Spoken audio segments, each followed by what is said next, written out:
Welcome back to the channel. Thank you guys for hanging with me on this Tuesday.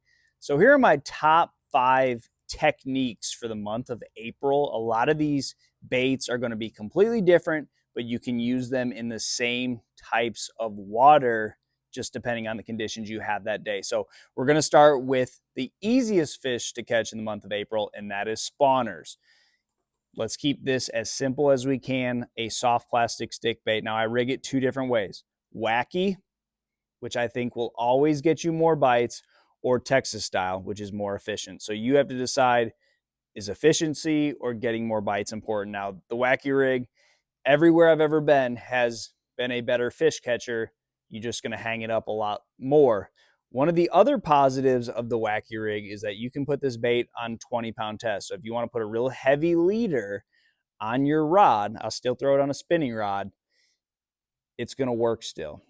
With the Texas style rigged soft plastic stick bait, I typically don't go above 15-pound tests. A lot of those bites you get when you're rigging it Texas style is on the fall. You won't get nearly as many bites if you go up to 17 or 20-pound test. With the wacky rig, a lot of the times you're getting bites when you're fishing it. You're shaking it on that slack line, and the fall is important, but it's not as important with that. And it falls differently when it's rigged wacky opposed to Texas style. So keep these colors natural. Your green pumpkins, if the bass are real bright green, you can see them swimming around, maybe go to a baby bass. If the water's darker, black and blue, some type of rendition of that. Now your June bugs, every brand makes a June bug, but they're all a little bit different. Gary Yamamoto's June bug is a little bit too bright, so I like their plum. That's closer to June bug and some of the other brands, but that's about what you need in the spawn. You want to keep your trolling motor as quiet as possible, and your approach to the fish, the way you land your bait in there is more important than the color. But just keep your colors natural. You don't have to get too carried away. Now, a lot of lakes that I've been to, it's better to fish the pre-spawn and the post-spawn type places if you want to catch the quality. Now, I've also been to a lot of lakes where the biggest fish on the lake spawn in a couple feet of water, and you just got to go and throw a Cinco around all day and you'll be fine. So every lake is different in those regards. You know, on this lake that I live on Guntersville, it seems like most of the time that I'm going and fishing for spawning fish, I'm just fishing for keepers. You go up a couple lakes to Chickamauga, I've caught some of the biggest fish that I've ever caught on the Tennessee River fishing for spawning fish. So every lake is different. Doesn't matter what river you're on or where you're fishing. But my favorite 2 baits in the pre-spawn, post-spawn type areas is a Swimbait on cloudy days and a Carolina rig on the sunny days. So these baits can interchange depending on the conditions you have, and they basically do the same thing. You can cover a bunch of water when you're fishing around structure, big flats that you have no idea where the fish are trickling off the spawning flats or trickling into the spawning flats. Covering water is key with both of these baits. So when it comes to a swim bait, I like a couple different options. One being the small little Kitech Strike King Rage swimmers. If you don't have big shad on your lake, this is probably all you need. It's the most realistic.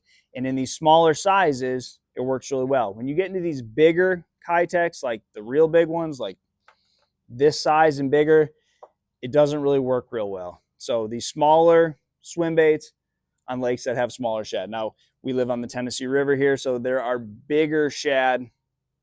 I like the old school Zoom swimmer or your Bass Trick swim bait. This is more so when I'm fishing around structure, so out in 6 or 7 feet of water. I like a jig head. When I'm fishing shallower, I'll put this on a keel-weighted belly hook. I also like a little creeper trash fish when I'm fishing it around targets. So I can feel this bait a little bit better. I can keep it up if I'm going to fish it around trees, fish around laydowns. I can really slow roll it and keep it in the strike zone. This is more so fish are chasing. And one thing I will tell you about a swim bait is since they only bite it in real specific conditions, you don't need a whole lot of colors. So that is something for all baits. If they only bite it on a specific day, you don't need to get too carried away with your colors.